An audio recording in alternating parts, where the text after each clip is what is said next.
Hello there, Internet. This is Malcolm Sawyer with Lifted Clothing Company, and I'm excited to bring to you all or present to you all an idea or a project that I've had in my mind for a long time. And essentially what we're going to be doing with this project is called the Atlanta Brains Project, and I'm going to be sitting down with various culture creators, movers, shakers, different influencers of Atlanta, you know, the minds that are kind of behind the scenes. And, you know, I see this being a story-based platform to where different movers and shakers can share their stories and talk about how they used their mindset and attitudes to achieve whatever level of success that they have reached and to continue to move forward. So I'm honored to be sitting here with our first guest, PetieParker, and I'm excited to you know, engage in a conversation and learn a little bit through his story. And so we'll go ahead and get started. You know, first off, I know you are a visual artist, and it's 2020, and so that just started this year. And how did you get to the space of being a visual artist? Well, you know, I've managing creatives and artists, helping them monetize what they do for like a solid 10 years, and which is how I ended up here at Peter Street Station. Peter Street Station is an art and design community center, and our goal here is to expose people to all mediums of art and show them that they can make money off of their creativity. So it just made sense that I landed here with the owner, Maya Bailey. And while here, man, there's something about the aura. You know, we're always growing, we're always building. You may hear some building sounds in the sound even right in the back even right now, because we're always growing, we're always working on something. But being around all these artists, I just got inspired one day and just said, you know what, I'm gonna draw. During COVID, I'm gonna draw something. And Maya was like, hey man, you could draw. I was like, yeah, I know. And then he's like, you should try painting. And I just never did. And then while I had time, I just started painting. I was inspired by a certain young lady, and I painted her, and it just looked just like her. And then from there, it kind of took off. And then I also ended up painting, I was inspired by this scene from a movie called See. And I painted a particular scene. I posted it on IG, and then the actress actually saw it, and then she tagged the director, and the director ended up buying it. That's how I was like, all right, I'm gonna just really dive into this art stuff myself. And I kind of got the blueprint from helping other artists. Okay. So I figured I'd help myself out this time.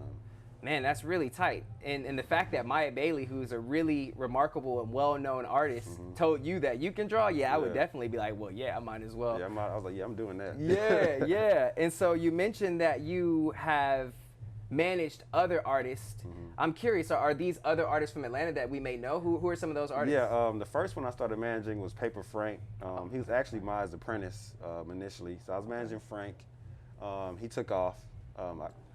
I measure my takeoff by Instagram, you know, making money off of Instagram and influence, really. I think Frank was probably the first influencer that I knew of. That's really when influencers really, I don't think there's a word for it at that time.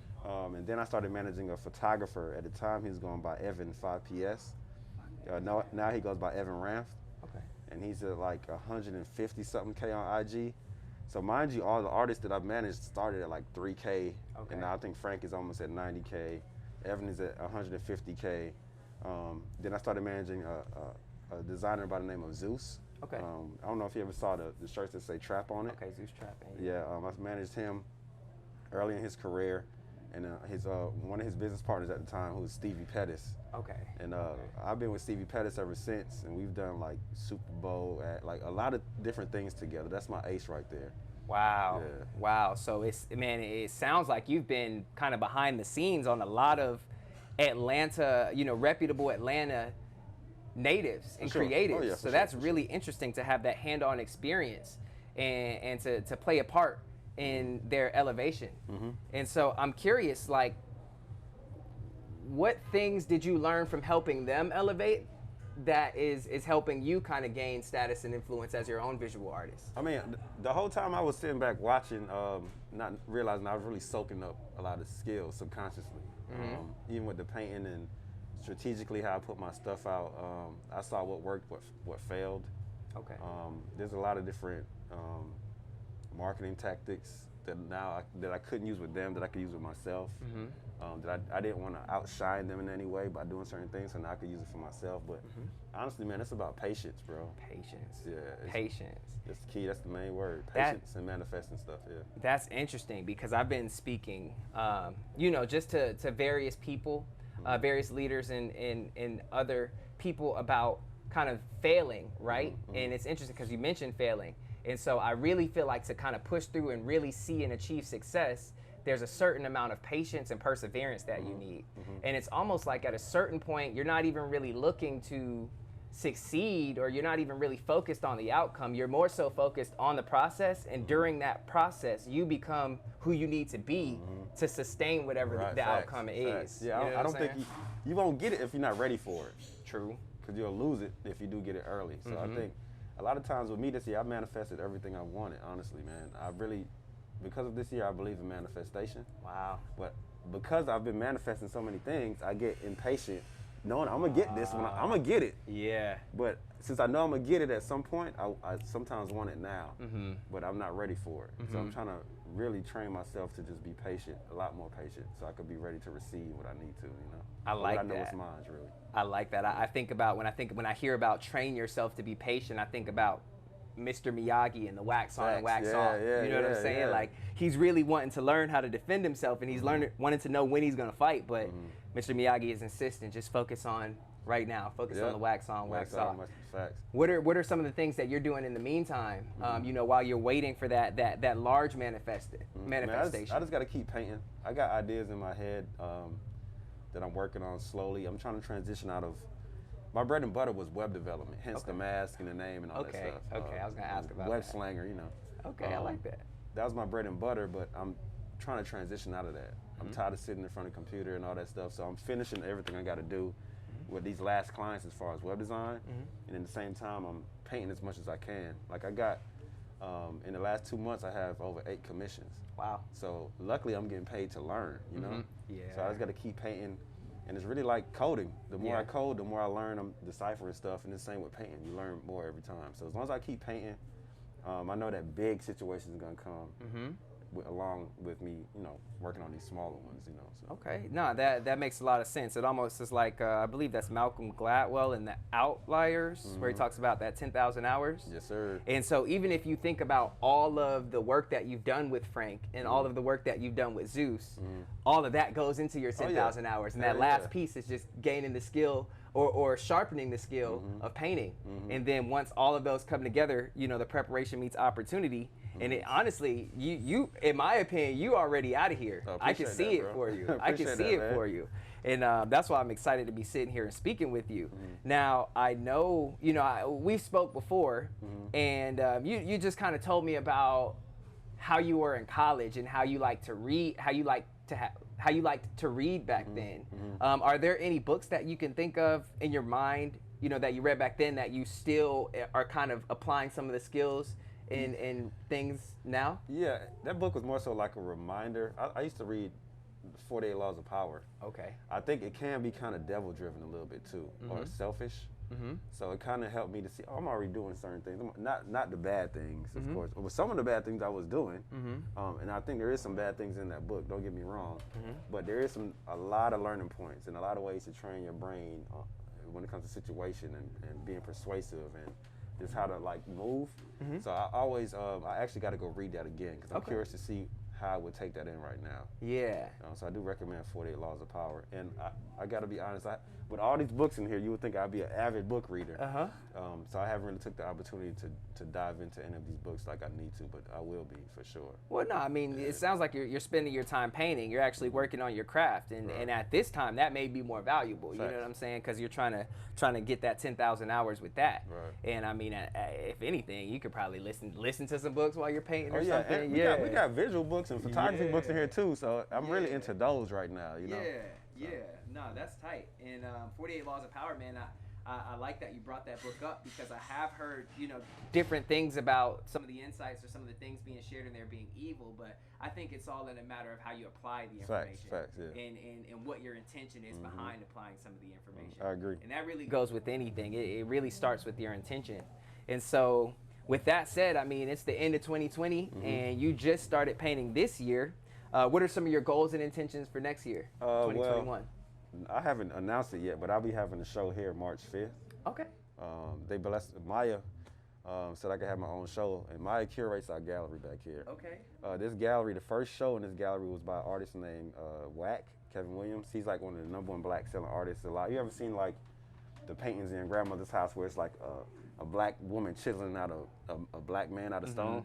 That's the artist. So he was the first artist here. Wow. So for me to be able to be in a gallery here that featured him, a high-end gallery like this, yeah, it's a blessing, man. I can't wait. You said March 5th? March 5th. Man. But who knows with COVID, you know what I'm saying? But, yeah. I mean, there's ways to do it virtually too. So yeah. like, I'm not really intimidated by that. But that's really, for me, that's the main thing I'm looking forward to doing. Wow, March 5th. Yeah. That's exciting. I'm excited to see that. And I'm also, you know, maybe we'll see some of you all out there too. It sounds like this is the first time you've announced this. So this may be your first time hearing it. I've never told anybody yet. Nice, nice. And so one of the things that really interests me or caught my eye specifically that differentiates you from any other visual artist that I know is you use augmented reality with your pieces. Right. Can you tell me about how you discovered that and how it's probably really deep and complex, the technology behind it, but how did you discover it and get inspired to use that in the medium of art? Well, I try to find different ways to like market, especially when it comes to art. So when I was managing Evan, a photographer, he had an art exhibit that was coming up at ABV Gallery. That's owned by Greg Mike. Nice, right. Nice. And I was just trying to find different ways to market. And a lot of times I just use those guys as a reason to like research and develop different things. And when I was managing him, I actually came out with a game that was a story of him getting to the point he's at with the show. Oh. And a video game? Like video, it was a mobile game. Oh, on the app. Okay, that's tight. When I realized I could do that, I was like, oh shit. Yeah, you know? So, yeah. I try to find like to dive deeper into that, this whole video game making thing. I was trying to find out what the next thing would be, and I stumbled across AR. So the same technology you use to make games is what you use to make AR. Okay. Well, for me. Okay. And I just fell down a rabbit hole, bro, and that's how I came across AR. And I was like, you know what? I could adapt it to this and this and this. So now it's a part of all my artwork. So if you buy an art piece from me and you look at it through my app, it'll start to move. Yeah, like man, that's definitely a really powerful differentiator, and I think that also a very sustainable competitive advantage over other artists, because it's gonna take people time to figure that out. You put in time, and that's also a part of your 10,000 hours, man. Right. I'm telling you, man, I see it. It's funny, really man. See it. Yeah. I felt like I had to use AR because I didn't feel like I was a solid enough artist, you know? I didn't feel like I didn't know I could paint, you know, at all. So now it's like I'm kind of falling back off of the AR because I'm like, oh shit, I could really paint. Okay. But I use it with murals. Okay. Which is like more of a bigger canvas. That's tight. You know what I'm saying? Yeah. And I do special, like I got a piece in the gallery right now that's AR activated, but my commissions aren't, you know, because I've got solid enough in the painting to where I can just make it look like whoever they want. And I've got to fall back on the technology, hoping that it's cool enough. Okay. So now it's a bonus. You know? Okay. Yeah. That's tight. That's tight. And I can see where you use that initially to, you know, differentiate yourself, but now you really want the skill of the art to really be appreciated rather than using the technology. I can respect that. And so, I mean, we're pretty much towards the end of our conversation.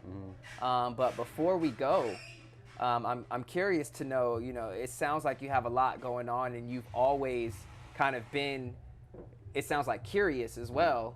What drives that curiosity? Like what drives you? Because also for all the things that you do, I know it requires a lot of time and a lot of energy and effort. So what drives you? Man, I just want to be first at a lot of things. Okay. Yeah, I really do. As a black man, like even with the AR stuff, I've gone into meetings with like communities, and I've had to bring in like an Asian guy with me. I don't know if that, with the Asian guy, just to validate myself, right? And I know what that is. It's cool, but I still. I just want to be the first to do different things. Okay. To do different, and to show that as a black man, we're capable of accomplishing this stuff. And we don't need these big companies. I did my first AR event 4 years ago, and folks 4 years ago? Yes, 4 years ago. Yeah, wow. And big companies are just not using the same thing I did. Yeah. And adapting it. So I know I'm ahead in a lot of ways, and I just want to continue to be. So now it's like I can't do nothing regular because people don't expect that, and I like that. I like the challenge of being new, being first at something, and exposing people to different things, you know? That's interesting, man. That's really interesting. And when you talk about challenges, that makes me think. I've been, you know, one of my things is I wake up and I listen to motivational speeches on the way to work or wherever I'm going for that morning. Maybe it's the gym.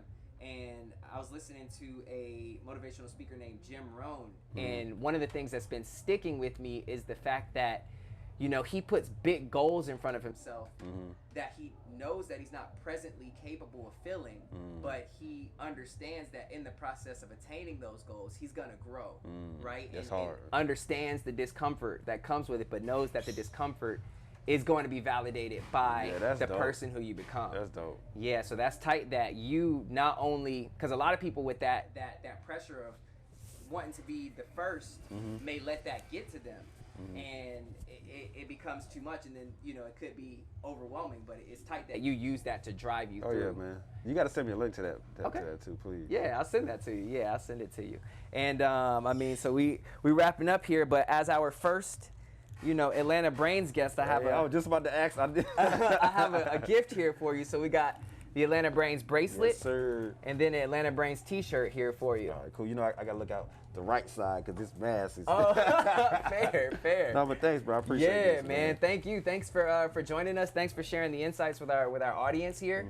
Is there anything else you would like to leave them with before you go? We'll definitely need the Instagram. Yeah, my IG is PetieParker, PetieParker. Everything is PetieParker, PetieParker.com. My Twitter is PetieParker, even though I don't use it. My Tumblr, I don't know if people still use that, but I'm gonna take that back. Yeah. I'm gonna go back to that. But if you need me, you can easily just go to my IG, DM me. I'm taking commissions right now, and I do have a show coming up March 5th here at Peter Street Station. Here at Peter Street Station, we have a jam session every Wednesday. You can come vibe with me. I'll be behind the bar. So I'm here, man. If you ever need me, come to Peter Street Station. I appreciate this, man. I really do, bro. Nah, man, we thank you. Thank for the insights. One last thing, the jam session's on Wednesday. What time does it start? It starts at 9. It's 9? supposed to end at 12, man, but that thing be going to like 3 because Hey, that sounds like the move. Yeah, people don't want to leave. Little midweek. Yeah, I'm trying to tell you. I'm trying to tell you, man. All right, well, man, thank you for your time, man. Thank you for the insights. My brother. Take it easy. All right, man.